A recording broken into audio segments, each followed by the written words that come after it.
হচ্ছে আনসার যখন আমাদের একটি ঘটনা ঘটালো, ক্রমানুযায়ী অনেকগুলো ঘটনা ঘটাতে চেয়েছে, তখন আনসারকে প্রতিরোধ করার জন্য আমরা দেখেছি ফেসিস্ট সরকার বিভিন্ন রূপে আবার ব্যাক করতে চেয়েছে, বিভিন্ন রূপে ব্যাক করতে চেয়েছে ফেসিস্ট সরকার।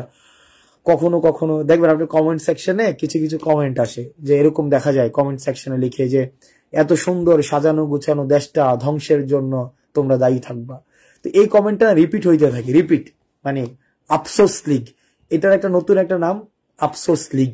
তারা আফসোস করছে এখন এই কমেন্ট লীগ, মানে এই ফেসিস্ট গভর্নমেন্ট আফসোস লীগ হয়ে আবার ফিরে আসছে কমেন্টে। ইভেন মানে আমি না মাঝে মাঝে ওদের জন্য আমার খুব মায়া হয়, মানে সিরিয়াসলি খুব মায়া হয়।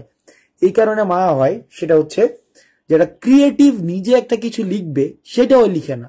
ওই আগে যেভাবে বড় ভাইয়ের পা ছাড়তো, ওই বড় ভাই একটা স্ট্যাটাস দিলে সেটাকে কমেন্ট করে করে দিত, ঠিক একইভাবে